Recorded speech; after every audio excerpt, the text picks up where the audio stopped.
자, 여러분 안녕하십니까? 반갑습니다. 김동수 교수입니다. 자, 오늘 양도소득세 기출문제 마무리하도록 하겠습니다. 자, 여러분 교재 296쪽에 문제 21번입니다. 자, 과세표준과 양도소득세 세율에 대한 내용인데요. 우리나라의 양도소득세는 차등비례세율과 6단계 초과누진세율로 적용되죠. 자, 1년 6개월 보유한 1주택.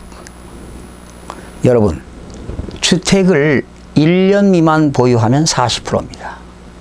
그리고 1년 이상 보유하게 되면 6단계 초과누진세율 되니까 1번 틀렸고요. 2년 1개월 보유한 상가 건물. 여러분, 토지라든가 상가는 2년 이상 보유하게 되면 6단계 초과누진세율을 적용합니다. 달라요. 주택은 1년 이상 보유하면 6단계 초과누진세율. 상가와 토지는 2년 이상 보유하면 6단계 초과누진세율입니다. 10개월 보유한 상가 건물. 상가를 1년 미만 보유했다면 50%가 되겠고요. 1년 이상 2년 미만 보유했다면 40%가 되겠습니다. 3번이 정답이 되겠네요. 6개월 보유한 주택. 여러분, 주택을 1년 미만 보유하면 40%가 되겠습니다. 5번, 1년 8개월 보유한 상가 건물. 상가 건물은 1년 미만이면 50%, 1년 이상 2년 미만은 40%가 되겠죠. 네. 정답은 3번이 되겠고요. 자, 신고납부입니다. 여러분, 양도소득세는 신고납부인데 예정신고는 양도일이 속하는 그 달의 말부터 2개월 이내가 되겠고요. 확정신고는 다음 연도 5월 1일부터 5월 30일까지가 되겠습니다. 옳은 건데요. 2016년 3월 20일 날 양도했다. 그리고 세금을 청산했다면 언제까지일까요? 양도일이 속하는 달의 말이니까 3월 말부터 2월 1일이니까 4월 말 5월 30일까지 신고해야 되겠죠. 1번 틀렸고요. 확정신고 납부할 때 납부할 세금이 1,600만 원일 때 600만 원을 분납할 수 있다. 그렇죠? 양도소득세가 1천만 원을 초과할 때는 1천만 원 초과 금액을 2개월 이내에 분할 납부할 수 있고요. 2천만 원을 초과할 때는 100분의 50 이하인 금액을 분할 납부가 할 수 있습니다. 그래서 정답은 2번이 되겠네요. 예정신고 납부 시 납부할 세금이 2천만 원일 경우 2천만 원일 경우 분납할 수 없다. 분납할 수 있죠.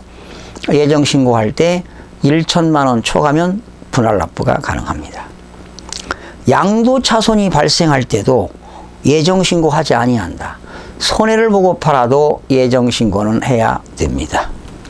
예정신고하지 않는 거주자가 과세표준이 없는 경우에 확정신고하지 아니한다. 여러분, 예정신고 안 했으면 반드시 양도차손이 발생하는 경우에도 확정신고를 해야 됩니다. 네. 정답은 2번이 되겠네요. 그러니까 예정신고하지 아니하는 거주자가 과세표준이 없는 경우에도 양도차손이 생긴 경우도 확정신고를 해야 됩니다. 23번. 사업자가 아닌 거주자 갑이 2015년 5월 15일에 토지를 양도했네요. 납부할 양도소득세는 1,500만 원이다. 그러면 1천만 원 초과하니까 분할 납부가 가능하겠죠. 그런데 원래는 1천만 원 초과할 때 물납도 가능했었습니다. 양도소득세 물납은 공공용지 보상 채권으로 가능했는데요. 양도소득세 물납은 폐지되었습니다. 이게 기존 출제 문제이기 때문에 그런데요. 신고납부에 관한 설명이다. 틀린 것. 2015년 7월 30일까지 납세지 관할세무서에게 신고가 된다. 그렇죠? 5월 15일 날 팔았으니까 양도일이 속하는 달의 말일이 5월 말이니까 7월 말까지 예정신고해야 됩니다. 예정신고를 하지 아니하는 경우 확정신고를 하면 예정신고에 대한 가산세는 부과되지 아니한다. 여러분, 예정신고는 의무사항이기 때문에 예정신고를 하지 아니하면 무조건 가산세가 붙습니다. 2번이 틀렸네요. 예정신고하는 경우에는 분할납부가 가능하다. 당연하죠. 1천만 원 초과할 때 분할납부가 가능합니다. 예정신고한 경우에도 예정신고 정확하게 했다면 확정신고를 하지 않아도 됩니다. 토지가 법률에 따라 수용된 경우로서 예정신고 시 양도소득세를 물납하고자 하는 경우 예정신고 10일 전까지 물납 신청서를 제출하도록 됐는데 그 전에 이 내용이 있었습니다. 그러나 지금은 폐지됐기 때문에 앞으로 이런 문제는 나오지 않습니다. 물납제도가 폐지되었습니다. 과거의 기출제 문제이기 때문에 5번 지문이 맞는데요. 현행법에 대해서는 폐지되었다는 것 알아두시기 바랍니다. 24번입니다. 양도소득세 과세표준 신고 및 납부에 관한 설명이다. 틀린 것. 양도차손이 발생할 때도 예정신고해야 됩니다. 예정신고하지 않은 거주자가 과세표준이 없는 경우에도 그렇죠. 과세표준이 양도차손이 발생했는데 예정신고 안 했으면 당연히 확정신고해야 됩니다. 2014년 3월 24일에 주택을 양도하고 잔금을 청산했다면 6월 30일에 예정신고다. 틀렸죠? 5월 31일까지가 예정신고가 되겠습니다. 3번이 틀렸네요. 거주자로서 납부할 세금이 1천만 원을 초과하는 경우에는 납부할 세금의 일부를 납부기간 경과 후 2개월 이내에 분할납부할 수 있다. 1천만 원 초과시는 초과금액이 분할납부가 가능하고요. 2천만 원 초과시는 100분의 50 이하인 금액이 분할납부가 가능합니다. 거주자가 양도소득세 확정신고기간에 따라 납부할 세금이 3,600만 원이니까 2천만 원 초과죠. 2천만 원 초과는 100분의 50 이하니까 1,800만 원을 분할납부가 가능합니다. 맞습니다. 25번입니다. 국외자산 양도입니다. 국외자산 양도에 대한 양도소득세 과세에 있어서 국내자산의 양도에 대한 소득세 규정 중 준용하지 않는 것. 비과세 소득 준용합니다. 과세표준 계산도 같죠. 부당행위 계산, 양도 또는 취득 시기 적용하지 않는 것은 기준시가입니다. 여러분, 해외 부동산을 양도할 때는 다 실지 거래가격으로 계산하는 것이 원칙인데요.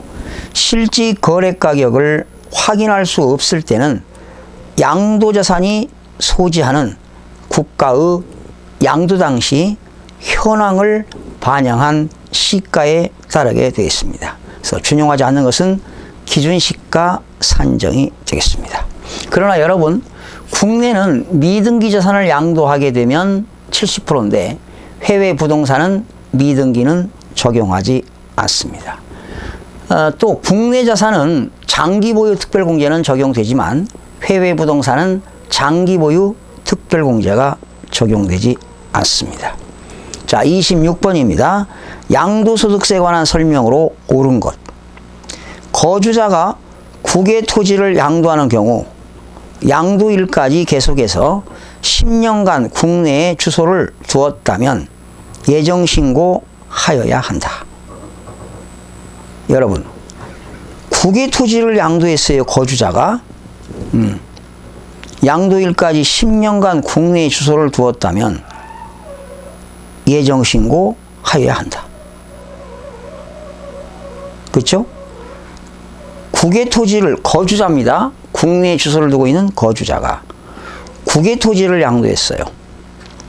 양도일까지 10년간 국내에 주소를 두었다면 당연히 예정신고를 하도록 되어 있습니다. 비거주자, 국내 토지를 양도할 때는 납세무가 있다? 여러분, 비거주자는 국내에 주소를 두지 아니한 사람이잖아요. 국외 토지를 양도했어요. 그러니까 미국에 사는 미국인이 미국에 있는 부동산을 팔았어요. 당연히 납세무가 없습니다. 3번. 거주자가 국내 상가 건물을 양도하는 경우 거주자의 주소지와 상가 건물의 소재지가 다르다면 납세지는 상가 건물의 소유자다. 여러분, 거주자가 국내 건물을 양도하게 되면 대한민국 어디 있는 부동산을 양도하더라도 양도소득자의 주소지가 되겠습니다. 비거주자가 국내 주택을 양도하는 경우는 비거주자의 국외주소지가 아니지요. 비거주자가 양도했는데 납세지는 비거주자가 국내 사업장이 있다면 국내 사업장 소재지가 되겠습니다.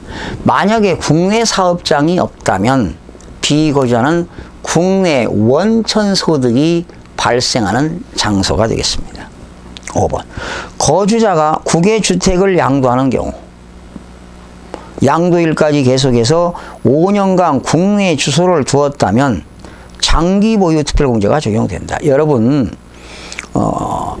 국외자산 그러니까 거주자가 5년 이상 국내 주소를 둔 거주자가 해외에 있는 부동산을 양도했다면 장기 보유 특별공제는 적용하지 않습니다. 5번도 틀렸고요. 자, 27번으로 넘어갑니다.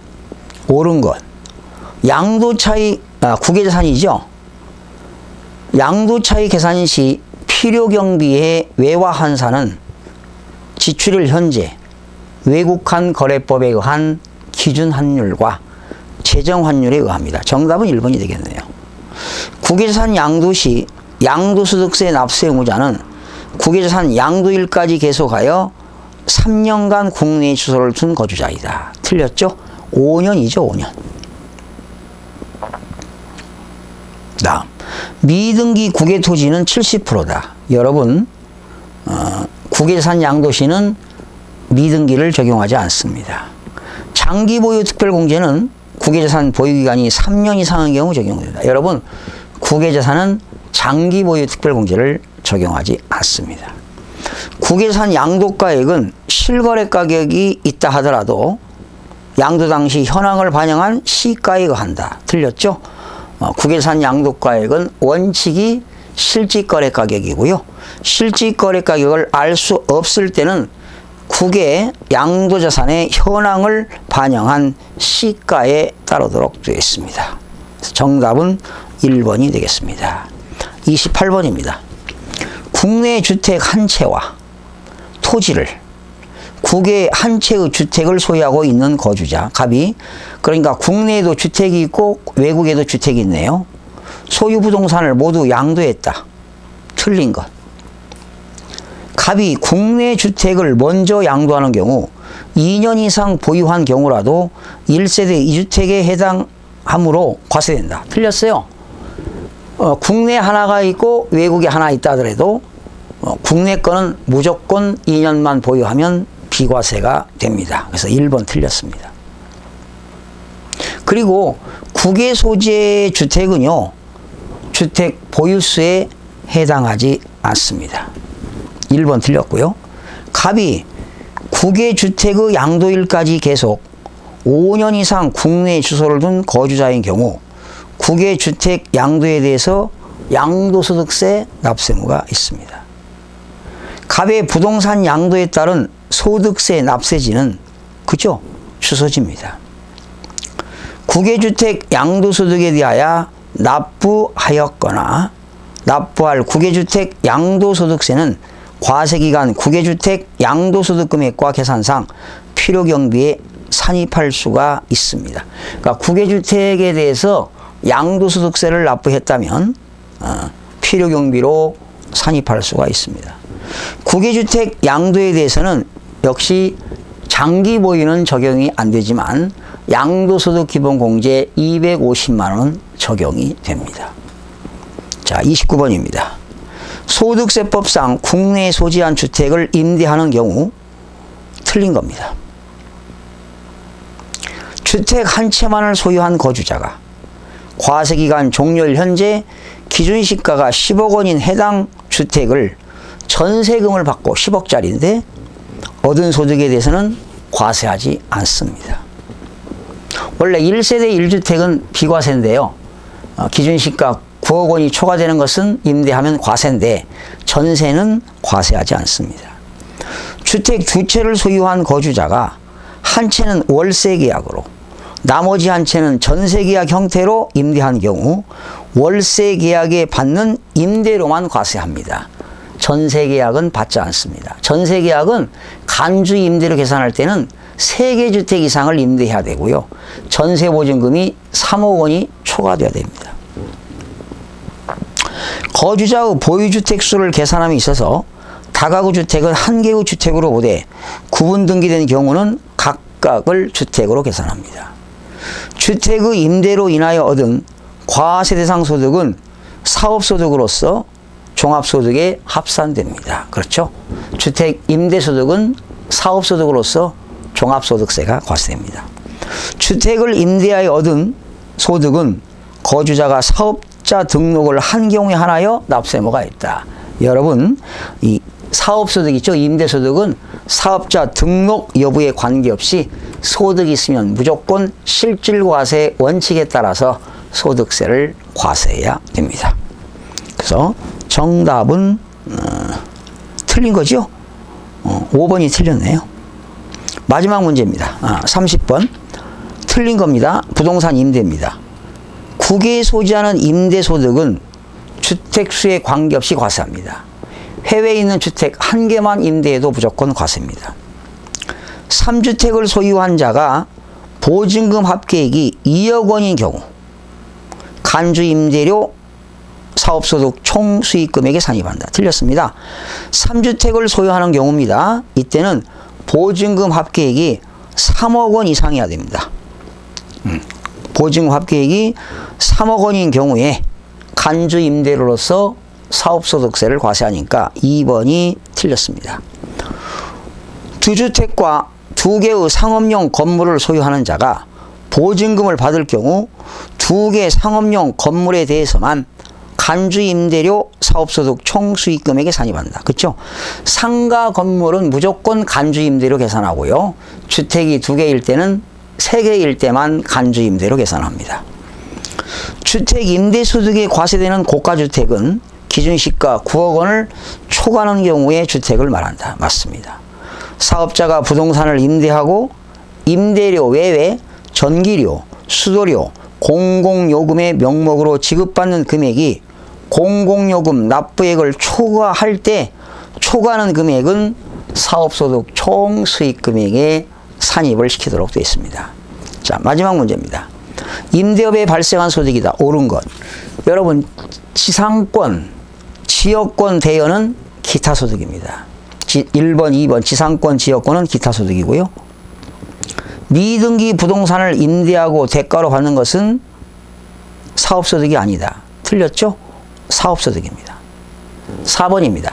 자기 소유 부동산을 타인의 담보로 사용하게 하고 그 사용 대가를 받는 것도 사업소득에 들어갑니다. 정답은 4번이 되겠고요.